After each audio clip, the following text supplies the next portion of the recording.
शराब भाई, अगर आप भी उम्मीदवारी अपनी जाहिर कर चुके हैं या आप भी लड़ने के इच्छुक है, तो फिर आप अलग अलग लोगों को, अलग अलग कैंडिडेट्स को लेकर हैदराबाद क्यों जा रहे हैं ना? या तो फिर आप ये बहुत बेवकूफ़ी वाला काम होगा, या तो फिर आप बहुत ज्यादा जो है ओवर कॉन्फिडेंस। देखिए मेरा ऐसा मानना है, पैसे का कोई मामला है। देखिए मेरा एमआईएम पार्टी अपने भिवंडी ईस्ट और वेस्ट में कैंडिडेट उतारेगी। आप भी एमएलए कैंडिडेट के उम्मीदवार है, टिकट के उम्मीदवार है, आप कहाँ से कॉन्टेस्ट करना चाहेंगे? टोरेंट पावर की बात कौन करेगा? आईजीएम हॉस्पिटल पे पहले आएंगे, फिर टोरेंट पावर पे। आईजीएम हॉस्पिटल में जो है 3 भिवंडी शहर के एमएलए, ग्रामीण के शांताराम तुकाराम मोरे, महेश चौगले, रईस शेख, ये तीनों जो है आमदार के रहते हुए जो है आईजीएम की स्थिति इतनी खराब है, और पार्टी डिसाइड करती है कि आपको लड़ना ईस्ट या वेस्ट से। आपकी कितनी तैयारी है और आप कहाँ कहाँ घूम रहे हो, क्या सर्वे है, मतलब क्या है? वारिस पठान भी जो है भिवंडी वेस्ट से आ रहे हैं चुनाव लड़ने के लिए। इतने तो रईस शेख के बारे में हम बोलते हैं, रईस शेख हो या वारिस पठान हो, भिवंडी शहर में क्या कोई इतना क्वालिफाइड, इतना एजुकेटेड नेता नहीं है कि जो मुंबई से आमदार मंगाए जा रहे हैं? कि इतना ही काम किया है कि भिवंडी बस अड्डे पे आप पैदल नहीं जा पाओगे। इतना ही काम किया है कि आईजीएम हॉस्पिटल में आप अपने बच्चे का इलाज कराने नहीं जा सकते। इतना ही काम किया है कि भिवंडी से आपको कल्याण जाने के लिए, भिवंडी से बॉम्बे जाने के लिए आपको ना ट्रेन है ना बस है। इतनी ही सेवा किया है उन्होंने कि भिवंडी शहर में किसी बच्चे को इंजीनियरिंग करना है, किसी बच्चे को डॉक्टरी करना है, किसी बच्चे को फार्मेसी करना है, तो भिवंडी के बाहर जाना पड़ेगा। इतना ही किया है कि भिवंडी शहर में प्राइवेट स्कूल में जो प्रताड़ना मिल रही है उसका कोई इंसाफ दिला नहीं पा रहा है। इतना ही दिया है कि भिवंडी शहर में अनगिनत सरकारी स्कूलों में पीने के लिए पानी नहीं है, बच्चों को शौच करने के लिए जगह नहीं। ये सरकार नहीं कर रही है। तीनों एमएलए जिम्मेदार है। महेश चौगले तो सबसे बड़ा जिम्मेदार है। 10 साल हो गया आमदार बने हुए। कि आमदार रईस शेख ने 2 से 3 बार मुद्दा उठाया, लेकिन वेस्ट के एमएलए महेश चौगले या ग्रामीण के आमदार जो है इसके ऊपर बोलते हुए दिखाई नहीं देते। आपने क्या किया टोरेंट के लिए? आप बोलेंगे कि हम सत्ता में नहीं है। आपने कभी धरना मोर्चा जैसे कि समाज सेवा का आपने बताया, तो आप लोग भी क्या देखकर, जैसे मुसलमान क्या देखकर समाजवादी के साथ ना जाए, एमआईएम पार्टी के साथ जाए? आखिरी सवाल।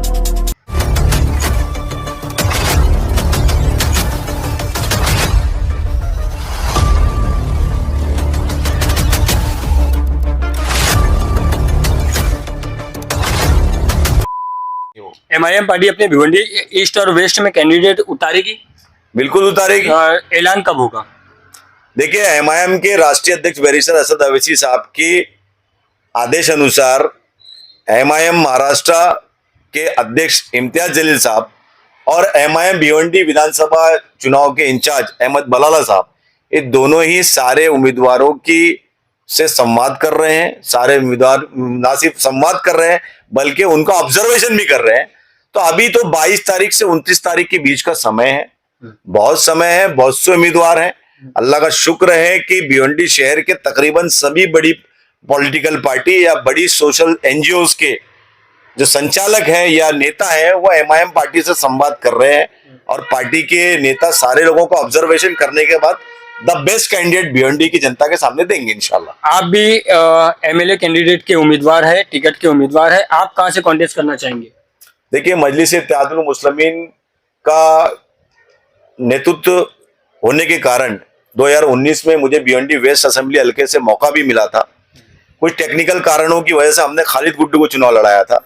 इस बार भिवंडी ईस्ट और वेस्ट दोनों ही मतदार क्षेत्र से मेरा अपना खुद का क्लेम है, लेकिन कुलीन मजलिस इत्तेहादुल मुस्लिमीन के राष्ट्रीय अध्यक्ष जो फैसला करेंगे उस सराखों पर पार्टी चुनाव लड़ाएगी तो लड़ेंगे पूरी ताकत के साथ।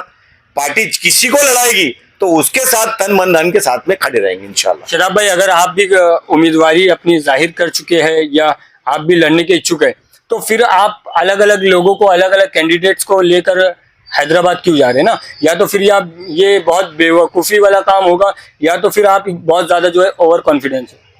देखिए मेरा ऐसा मानना है, पैसे का कोई मामला है। देखिए मेरा ऐसा मानना है कि पार्टी से इच्छुक उम्मीदवारी मांगना ये अलग मौजू है, क्योंकि उसका एक लीगल प्रोसेस पार्टी की तरफ से होता है। पार्टी ने पिछले महीने विधानसभा चुनाव लड़ने के लिए इच्छुक उम्मीदवारी का प्रोसेस किया, 30 सितंबर को खत्म हुआ। तो उससे पहले जो लोग इच्छा जाहिर की है उसमें से मैं भी हूँ, ये मेरा हक था एज ए एमआईएम जिम्मेदार। लेकिन क्योंकि मैं पार्टी का वर्किंग प्रेसिडेंट हूँ तो मेरी भी ये जिम्मेदारी कि कोई पार्टी से इलेक्शन लड़ना चाहता है, वो इम्तियाज जलील साहब से मिलना चाहता है, वो अहमद बलाला साहब से मिलना चाहता है, तो उससे उनका संवाद करा के दूं, क्योंकि मैं पार्टी का भिवंडी शहर का कायद हूं, कार्याध्यक्ष हूं, तो मेरी ये जिम्मेदारी है। अगर उस जिम्मेदारी से मैं हटता हूं तो मैं उस पद पे रहने लायक नहीं हूं। ये मेरी जिम्मेदारी है। पार्टी का जो भी कैंडिडेट होगा, जिसको चुनाव लड़ना होगा, तो वो पहले तो सिटी प्रेसिडेंट से कांटेक्ट करेगा। तो सिटी सेंटर पॉइंट जो है, कायदत मेरे पास है। मैं हूं कारगुजार सदर, सदर साहब तो जेल में है। तो मेरा ऐसा मानना है कि मेरी जो जिम्मेदारी है मैं निभा रहा हूं, और मेरा ऐसा मानना है कि अल्लाह सुब्हाना ताला जो है वो फैसला करता है, वहां फैसला होता है। दिलों में डालने वाला वो है, तो वो अगर दिल में डालेगा सदर साहब के, तो इंशाल्लाह मौका मिलेगा। मेरे नसीब में जो होगा वो तो ऊपर वाला ही तय करेगा ना। तो मैं ये सोचकर कि फलाना आ रहा है, ढिकाना आ रहा है, ये आ रहा है, वो आ रहा है, मैं शादाब उस्मानी ये आप पूरी जिम्मेदारी के साथ ये बोलता हूं कि अल्लाह का शुक्र है 2013 के आखिर से 2024 तक मजलिस इत्तेहादुल मुस्लिमीन का मेरा जो सफर है, मैंने एक छोटे कार्यकर्ता होने के कार्यकर्ता बनकर काम किया। वो बात अलग है कि भिवंडी शहर में मुझे आप पत्रकारों के माध्यम से एक अच्छी प्रसिद्धि मिली, एक बड़ा लीडर बनने का मौका मिला। एमआईएम का मैं लाख लाख शुक्रगुजार हूं। इतना कुछ तो मुझे मिल चुका है। टिकट मिला तो बहुत अच्छी बात, नहीं तो इंशाल्लाह हमारा तो एक ही नजबुल है, इस बार विधानसभा में भिवंडी से मजलिस इत्तेहादुल मुस्लिमीन का आमदार बनाकर भेजना है। पार्टी डिसाइड करती है कि आपको लड़ना ईस्ट या वेस्ट से। आपकी कितनी तैयारी है और आप कहाँ कहाँ घूम रहे हो, क्या सर्वे है, मतलब क्या है? देखिए, कौन सी पॉलिटिकल पार्टी का लीडर, कौन सी पॉलिटिकल पार्टी का लीडर या कौन सा लीडर क्या करता है, उससे मुझे कोई लेना देना नहीं। मैंने मेरी बात आपके चैनल के माध्यम से जनता के सामने रख दिया। लोग देख रहे हैं, उनको मालूम है कि मैं क्या कर रहा हूं। मैं मेरी जिम्मेदारी जो मेरे को पार्टी ने दी है, मैं उससे हट सकता हूं क्या? मैं हूं ना कारगुजार सदर। वारिस पठान भी जो है भिवंडी वेस्ट से आ रहे हैं चुनाव लड़ने के लिए। देखो, उन्होंने अपनी इच्छा, आपको इसके बारे में कितनी जानकारी है? आपके चैनल पे ही मैंने देखा, आपके चैनल पे देखा मैंने, आपके चैनल पे देखा कि भिवंडी से उनको बहुत कॉल आ रहा है और भिवंडी से चुनाव लड़ने के इच्छुक है। बस इतनी जानते। तो रईस शेख के बारे में हम बोलते हैं, रईस शेख हो या वारिस पठान हो, भिवंडी शहर में क्या कोई इतना क्वालिफाइड, इतना एजुकेटेड नेता नहीं है कि जो मुंबई से आमदार मंगाए जा रहे? नहीं, जायज बात है। बैरिस्टर असद अवैसी साहब का जो धोरण है कि हर इलाके में अपना कायद होना चाहिए, पार्टी बना रही है हर इलाके में। वारिस पठान को भी बायकल्ला में कोई कायदत नहीं थी, वारिस पठान को असद साहब ने वहां पे आमदार बनाया था। वारिस पठान का अल्हम्दुलिल्लाह आज बायकल्ला में अच्छा जनाधार है। इंशाल्लाह उनको मौका मिलेगा पार्टी के जरिए, वो वहां पे फिर से आमदार बनेंगे। तो फिर यहाँ भिवंडी शहर में भी अपनी कायदत होनी चाहिए। मैं इस बात से इत्तेफाक रखता हूँ, जायज बात है। लेकिन सदर मोहतरम जो फैसला करेंगे वो सर आंखों पर, क्योंकि वही हमारे सदर है, उनकी दूरंदेशी क्या है वो उनको मालूम है। वो अगर यहाँ से मुफ्ती सलमान अजहरी साहब को लड़ाएंगे तो मुफ्ती सलमान अजहरी हमारे उम्मीदवार होंगे। वो यहाँ से हम वारिस पठान को लड़ाएंगे तो वारिस पठान हमारे उम्मीदवार होंगे। वो यहाँ से भिवंडी शहर के किसी भी लीडर को लड़ाएंगे। शराब भाई, भिवंडी ईस्ट और वेस्ट से एमआईएम पार्टी अपने कैंडिडेट उतारने जा रही है, जबकि वहां पे एमएलए मैच जो एमएलए रहे, सिटिंग एमएलए महेश चौगले, उनका दावा है कि उन्होंने बहुत काम किया। भिवंडी ईस्ट में आप देख रहे हैं कि रईस शेख ने कितना काम किया। तो इसके अलावा आपको क्या लगता है एमआईएम पार्टी को कितना मौका मिलेगा जीतने का? देखिए, इतना ही काम किया है कि भिवंडी बस अड्डे पे आप पैदल नहीं जा पाओगे। इतना ही काम किया है कि आईजीएम हॉस्पिटल में आप अपने बच्चे का इलाज कराने नहीं जा सकते। इतना ही काम किया है कि भिवंडी से आपको कल्याण जाने के लिए, भिवंडी से बॉम्बे जाने के लिए आपको ना ट्रेन है ना बस है। आपको कल्याण डोंबिवली महानगर पालिका की बस में बैठना पड़ेगा या न्यू मुंबई की बस में बैठना पड़ेगा। इतनी ही सेवा किया है उन्होंने कि भिवंडी शहर में किसी बच्चे को इंजीनियरिंग करना है, किसी बच्चे को डॉक्टरी करना है, किसी बच्चे को फार्मेसी करना है तो भिवंडी के बाहर जाना पड़ेगा। इतना ही किया है कि भिवंडी शहर में प्राइवेट स्कूल में जो प्रताड़ना मिल रही है उसका कोई इंसाफ दिला नहीं पा रहा है। इतना ही दिया है कि भिवंडी शहर में अनगिनत सरकारी स्कूलों में पीने के लिए पानी नहीं है, बच्चों को शौच करने के लिए जगह नहीं है। किया गया है सड़क, पानी, रोशनी मुझे मिलना ही चाहिए, क्योंकि we are the taxpayer. Bhiwandi शहर के नागरिकों से मैं कहना चाहूंगा कि आप घर पट्टी नल पट्टी भरते हो, इसलिए 24 घंटा पानी, अच्छी सफाई का इंतजाम, अच्छी सड़क आपको मिलना ही चाहिए। तो वो भिवंडी निजामपुर महानगर पालिका से कम पड़ता है तो राज्य सरकार द्वारा दी जाना चाहिए। तो वो आपने लाया तो क्या एहसान किया? दूसरा आमदार भी लाता। कल्याण में, थाना में, मुमरा में, भिवंडी ग्रामीण में क्या आरसीसी सड़क नहीं बनी क्या? तो भिवंडी में क्यों बार बार दिखाया जाता है कि मैंने आरसीसी रोड बनाया? एमएलए रईस शेख ईस्ट की बात लेंगे, 22-62 स्कूल आपने देखा होगा, पूरे थाने डिस्ट्रिक्ट में वैसे स्कूल नहीं है। हो सकता है, किसने बनाया? एमएलए रईस शेख तो क्यों ओपनिंग नहीं कर पाए? क्यों ओपनिंग नहीं कर पाए? कुछ उसमें नहीं, वो बताते हैं ना किसने फंड दिया, वो बताना चाहिए ना। उन्होंने आज तक तो खुलासा नहीं किया।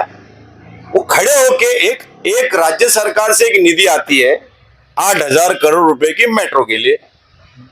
मेट्रो कंप्लीट होता है 8 साल में।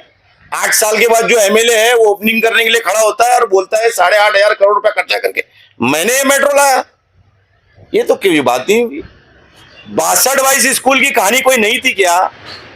कोई नई स्कूल जर्जर हुई थी क्या? कितने साल से बंद थी? आप भिवंडी में रहते हो ना, वो स्कूल काफी दिन से बंद है। उस टाइम के मौजूदा चालू हुई ना, बनी ना, नहीं, उस टाइम के जो खासदार है, कई नेताओं के प्रयास से, मैं किसी की बीजेपी की उपलब्धि नहीं बता रहा हूं, ये उनका दायित्व बनता है, भारतीय जनता पार्टी हो या कोई भी जो सरकार में है, ये उसका दायित्व बनता है कि एक स्कूल जहां पर बच्चियां खालिश तौर पे पढ़ती थी, गरीब लड़कियां, वो स्कूल बनना चाहिए था। तोड़कर उस स्कूल का पुनर्निर्माण हुआ, राज्य सरकार की निधि से हुआ, लेकिन उसको जो इस तरह से दिखाना कि मैंने किया, ये सरासर गलत है ना। हाँ, ये बात, लेकिन ये नहीं, मैं ये मानता हूं उनका प्रयास होगा, मैं ये मानता हूं प्रयास होगा, और स्कूलों के लिए क्यों नहीं? सिर्फ एक 62 स्कूल को ही आप दिखा रहे हो, और 9 करोड़ रुपए की निधि से, 9 करोड़ की निधि से, 9 करोड़। आप भिवंडी शहर के सारे बिल्डरों को बैठा दो मेरे साथ डिबेट में इसी चीज पे। 9 करोड़ में वैसी 3 स्कूल बन सकती है कि नहीं बन सकती? मेरा आपसे सवाल है भाई। तो आप भ्रष्टाचार का आरोप है ना, भ्रष्टाचार तो रईस शेख का अनगिनत हमने उजागर किया, इलेक्शन में और उजागर करेंगे। आपके घर के पास चिश्तिया मस्जिद के पीछे की जो कब्रिस्तान की दीवार गिरी, अच्छी दीवार बनाया था रईस शेख ने। कब्रिस्तान की दीवार में कमीशन कौन खाया था? तो कौन खाया था? वो थोड़ी लेंगे। कौन नहीं, किसकी निधि से हुआ था? हाँ, रईस शेख की निधि से वो हुआ था, वो बोल देंगे अभी राज्य सरकार की निधि से हुआ था। अभी ये 62 स्कूल कल को अगर जर्जर निकल गई तो किसके ऊपर इल्जाम आएगा? राज्य सरकार की निधि से हुआ। कॉन्ट्रैक्टर आईजीएम हॉस्पिटल में काम नहीं हो रहा है तो राज्य सरकार दोषी है ना। अभी तो रईस शेख भाषण में बोलेंगे, अभी इलेक्शन में, नहीं कि राज्य सरकार नहीं कर रही। के तीनों एमएलए जिम्मेदार है। महेश चौगले तो सबसे बड़ा जिम्मेदार है। 10 साल हो गया आमदार बने, वो तो रईस शेख की स्कूल खड़ी होकर दिखा तो पा रहा है वो कम से कम। तेरा मुख्यमंत्री, तेरा उप मुख्यमंत्री नहीं। आईजीएम के ऊपर एक बात बोलूंगा शताब भाई, आईजीएम हॉस्पिटल की बात करूंगा। टोरेंट पावर की बात कौन करेगा? आईजीएम हॉस्पिटल पे पहले आएंगे, फिर टोरेंट पावर पे। आईजीएम हॉस्पिटल में जो है 3 भिवंडी शहर के एमएलए, ग्रामीण के शांताराम तुकाराम मोरे, महेश चौगले, रईस शेख, ये तीनों जो है आमदार के रहते हुए जो है आईजीएम की स्थिति इतनी खराब है। सही बात है, झूठ फसाट के अलावा क्या है? करोड़ों रुपए की निधि की बात करते हैं, करोड़ों आ गया, पार्टियां लगाने में हैरान है, ओपनिंग करने में हैरान है, इलाज क्यों नहीं हो रहा है? इसकी शोध कौन लेगा? इसकी शोध कौन लेगा? मैं आपको बता रहा हूं कि भिवंडी आईजीएम हॉस्पिटल की आज की परिस्थिति ऐसी है कि उसका नाम IgM Indira Gandhi memorial hospital के अलावा उसका नाम इंदिरा गांधी रिफर सेंटर रख देना चाहिए, क्योंकि वो मेमोरियल नाम जैसी कुछ कहानी नहीं है, मेमोरियल है ही नहीं, वो इलाज ही नहीं है वहां पर। टोरेंट की बात आप करें, टोरेंट के सवाल पे मैं ये बोलूंगा शताब भाई कि आमदार रईस शेख ने 2 से 3 बार मुद्दा उठाया, लेकिन वेस्ट के एमएलए महेश चौगले या ग्रामीण के आमदार जो है इसके ऊपर बोलते हुए दिखाई नहीं देते। देखिए, ये लोग अर्जी देते हैं, असेंबली में आवाज उठाते हैं। 2.5 साल सत्ता में रईस शेख रहे महाविकास आघाड़ी के साथ में तो खामोश थे, सत्ता के बाहर गए तो आवाज उठाने लगे। महेश चौगले सत्ता में है तो खामोश है, फिर अभी सत्ता के बाहर जाएंगे तो टोरेंट के खिलाफ आवाज उठाएंगे। तो ये जो मजाक भिवंडी शहर की जनता देख रही है कि भिवंडी शहर की जनता कैसा, की भावना के साथ कैसा मजाक बना रहे हैं दोनों एमएलए। क्या अबू हसीम आजमी ने टोरेंट का भिवंडी शहर में एंट्री होते ही साथ रीजेंट गार्डन के सामने धरना आंदोलन नहीं किया था? फिर अबू हसीम आजमी खामोश क्यों हो गए? आज तक खामोशी अख्तियार किए हुए क्यों है? भाई, उनसे पहले भी समाजवादी का एमएलए भिवंडी में बना है, ये चौथा आमदार है, ये पहला आमदार नहीं है, चौथा आमदार है। तो टोरेंट जैसी प्रताड़ना जो सबका नजबुल है ना आम वोटर का, कि जो टोरेंट को हटाएगा हम उसको साथ खड़े रहेंगे, तो टोरेंट को हटाने के नाम पर ये जो हुआ है आपके सामने है। भाई, अभी खासदार बना आपके सामने, 24 घंटे में टोरेंट को हटाने की बात करके 2019 में क्या उसका कंधे से मुद्दा कंधा लगा के, हाँ जी, 2019 में क्या टोरेंट का मुद्दा रखा गया था? हाँ, ये टोरेंट का मुद्दा तो बन ही रहा है ना। मेरा ऐसा मानना है कि जो जीत के आता है उसका तो काम है ना। जो जीत के नहीं आ रहा हो तो सिर्फ आवाज उठा सकता है, जो जीत के आ रहा है वो भी आवाज ही उठा रहा है, लेटर दे रहा है। अरे क्या मतलब है? क्यों इम्तियाज जलील नहीं बन पा रहे आप? क्यों आवाम तो आपके पीछे आने को तैयार है। टोरेंट के मुद्दे पे जब भिवंडी शहर के समाज सेवक आंदोलन निकालते हैं तो लाखों लोग रोड पे क्यों आते हैं?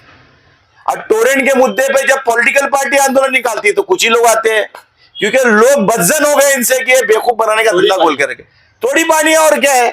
आप ये बताइए कि कांग्रेस, एनसीपी, शिवसेना, समाजवादी क्या ये सत्ता का फल खाए हुए नहीं है? क्या ये सरकार में नहीं रहे? सरकार में रहे हैं तो टोरेंट को भगा क्यों नहीं पाए? आपने क्या किया टोरेंट के लिए? अब आप बोलेंगे कि हम सत्ता में नहीं है। आपने कभी धरना मोर्चा जैसे कि समाज सेवा का आपने बताया, तो आप लोग ने क्या किया? देखिए, टोरेंट के खिलाफ जब भी धरना आंदोलन हुआ है हमने उसका साथ दिया है। हम ना सिर्फ साथ दिया है बल्कि गली गली घूम के प्रचार किया है। आपको मालूम है, कोई ढका छुपा है, पूरा शहर जानता है। लेकिन मैं इसको बोलता हूं कि जो चुन के आया उसकी जिम्मेदारी है ना, हम चुना के क्यों दे रहे? टोरेंट, आईजीएम हॉस्पिटल, बस अड्डा, रेलवे ट्रांसपोर्ट सेवा, हायर एजुकेशन, प्राइमरी और सेकेंडरी एजुकेशन बीएनसीएमसी के माध्यम से जो चल रही है वो न्यायती दयानीय है। उसको क्यों नहीं कर पा रहे आप? बेहतर यह है कि आप लोग आंध्र इलेक्शन मत लड़िए, किसी नए नौजवान को मौका दीजिए। भिवंडी शहर में काम करने वालों की कमी नहीं है, नए लोगों को आगे आना चाहिए और नए लोगों की भिवंडी शहर की जनता ने चुनकर देना चाहिए।